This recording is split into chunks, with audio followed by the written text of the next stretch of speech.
Hello, everyone. Welcome to the Leadership Arena, a podcast that allows a space to explore the leadership practices and perspectives of people who are in the arena. Today, we're here with Walnut Valley Unified Principal of the Year, Dr. Sandra Lee. Sandra, I remember when you interviewed, and this is a true story. You came to Walnut Valley, and while you were in your interview, I thought to myself, I want to be her best friend and learn all the things that she has in her brain. And I have learned from you every day since. Oh my goodness. And you have been so generous in sharing like the numerous ways that you've improved student achievement. And it's just so impressive the way you've continued to lead your team with an emphasis on writing and social emotional learning and so many other things. I'm so flattered. That's all true. It's all true. You've done a lot of work with teams and getting programs and practices running from the ground up. And so my first question is, how do you even begin rolling out an instructional initiative? Great question. I mean, for me personally, I always root before I start any instructional initiative by just looking at the data and asking, like, what are the needs? What are the students and staff ready for next? And so first I look at the data, then I refer to research. Like what research is showing us like the best route to go. And then from there, I just go through the process of change. In fact, that recent article we read from Cotter and the 8 stages, it's very similar. And I also lean on what Dr. Taylor, he always reminds us the importance of going through those circles of influences. And so putting a lot of energy and effort in the beginning, that phrase of you want to go slow in order to go fast. And so making sure that the staff knows like the urgency, like what is the why behind this instructional initiative? After they understand the why, then we go through some of the big rocks would be then us studying it together, having that platform and space for us to collaborate together and just have those real conversations of what's working, what's not, how can we support each other? And I think most importantly, celebrating those small successes, because those is what's going to continuously drive that momentum moving forward with any initiative. I see you put all of that into practice, and just the fact that you've been able to change the way the students in all of the grade levels across your school engage in writing specifically is so inspirational. How do you provide ongoing support to make sure those instructional practices are not just passing fads? Yeah. Well, you have to make it visible everywhere. Again, by celebrating those small successes. I mean, there has to be an intentional plan to consistently revisit these practices where everyone can share. I think I'll just speak to maybe like with writing. When I first came in, I think it was first just chipping at their belief system so that it sticks. Like, why is it important that we are focusing on writing? How can it benefit our students across just all subject areas? And sorry, that's a bell. But for me, it's really, when I think about making sure instructional practices are not just passing fads, it's one way is really hitting their core belief, because that is what's going to stick. When times get tough, when certain things get hard, whether it be writing or any initiative, it's as long as their belief system is solid in believing this is what's right for kids, then they will stick it through. So when I think about making sure that instructional practices stick, the number one thing I keep in mind is how are we really entering their philosophy and belief system? And I think if we do that, that's just one way to making sure this is not something that's just going to pass, but will stick. I think that's really important. The part where you said it has to be visible, because I've had the luxury of getting to view your staff newsletters that go out every week. You and I collaborate heavily on those. And it really is what you do and what you put into practice. You celebrate all those little lessons that are happening throughout your school to kind of showcase this is what we believe in and this is why we're grappling with implementing these things. And Yes. you're just such an authentic model of instructional leadership. You're very humble, but I know that you're constantly in classrooms rolling up your sleeves, modeling those instructional practices and giving meaningful feedback, which, that requires a lot of trust. So Yeah. one question I have for you is, how do you develop trust to foster collective efficacy? You know, teachers have to know and feel that you are right there with them, learning alongside together. And like you mentioned, like one way that I do this at the school site is like I just put myself out there. I teach alongside the teachers, but not only do I do that, but after I'm done teaching a lesson, I immediately ask them, give me feedback. What did you see that went well? And what's something that I could have done better?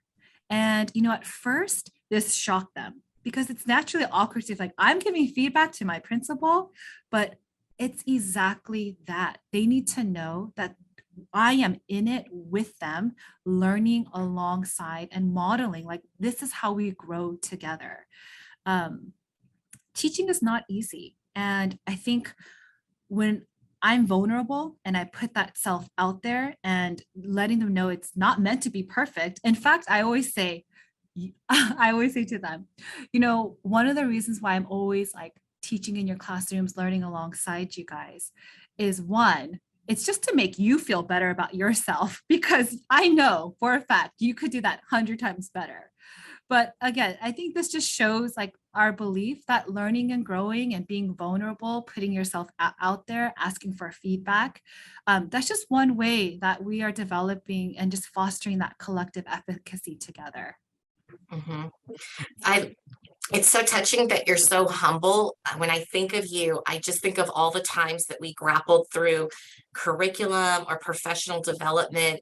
And there's this term of iron sharpens iron. And I see you do it with teachers and support staff and even principals as colleagues. You just have this gift of coaching and supporting people.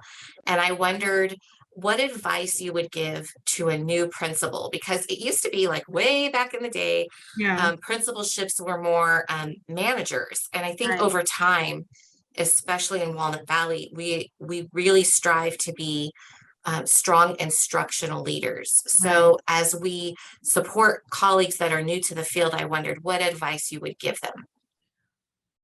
You know, my biggest advice would be to determine your big rocks. And one of the most important rock that should be very, like one of your biggest one is being that instructional leader on the school site. And to be an instructional leader, that means you have to be in classrooms. There will be so many reasons to stay in your office.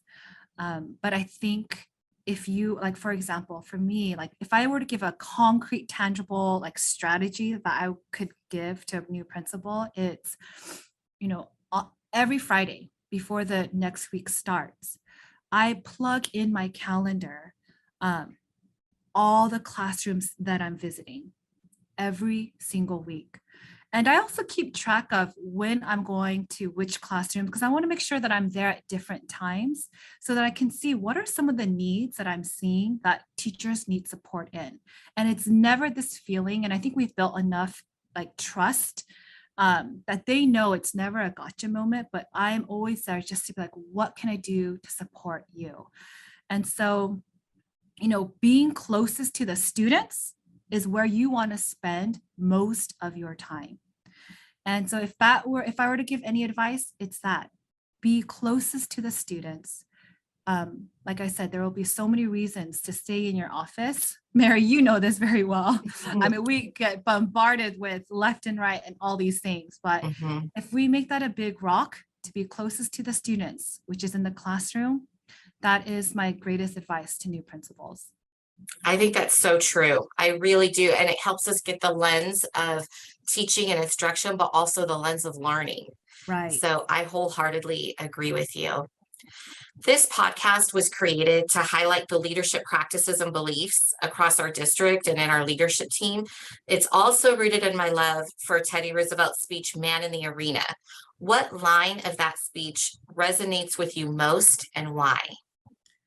Yes. So the line that resonates with me the most is the credit belongs to the man who is actually in the arena, whose face is marred by dust and sweat and blood.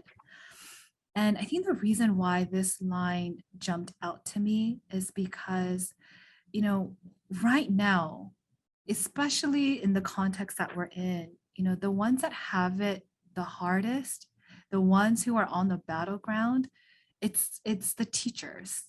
And for me as a school principal, I have the greatest admiration, the greatest respect for all the teachers. I know that they show up every day teaching their heart out, even in the midst of them having their own scares of like their own health or whatnot. And I think this line represents just teachers. And for some reason, this is the line that is like really resonating with me, because that's ultimately why we're here, is we want to support students, and the ones closest to the students are the teachers. And I think as principal, one of our big rocks should be supporting teachers and thinking what barriers are in their way from them being their best version of themselves as a teacher, and what can I do as a principal to remove those barriers and support them. Mhm. Absolutely. Well, before we wrap up, we would like to get to know you on a deeper level with the 5 fast favorites for the members of WVAA. Are you ready? Yes. This will probably be more challenging than any of the questions I've Okay. asked you so far. Okay. And I think I know a couple of your answers, so I wrote them down just so I could self-check. Okay. All right. Here we go. Your favorite restaurant? I actually struggled with this question. Favorite restaurant? I put Old Spaghetti Factory. I'm not fancy. And I think I put Old Spaghetti Factory because I love the spumoni that they give after. So if my husband asks, where should we go? Old Spaghetti Factory is always my go-to. So I chose that as my favorite restaurant. You also frequent Cha-Cha's a lot, but I think that might be for other reasons. Oh. All right, Sandra, your favorite dessert? Put ice cream. You can never go wrong with ice cream. Favorite way to relax? A hot bubble bath. I get some good Dr. Teal's lavender bubble bath and I pour in half the bottle and I am out with it's my favorite way to relax. The best book you ever read? Okay, so this was tough, but I think the first book that I came up to my head was Lovely Bones, because I could not put it down. Like I probably neglected my kids and my husband so I could finish this book. So Lovely Bones. All right. And the go-to song that always gets you moving? I put Eye of the Tiger. Doesn't it motivate us all? It does. Nothing brings back the 80s better than Eye of the Tiger. I'd have to agree with you. That's a good one.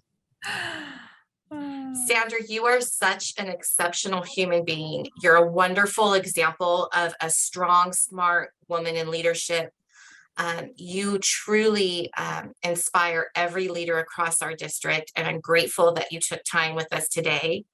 So thank you for daring greatly and encouraging others to do the same. We will see the rest of you in the arena. All right. Thank you, Mary. I had such a great time. Thank you.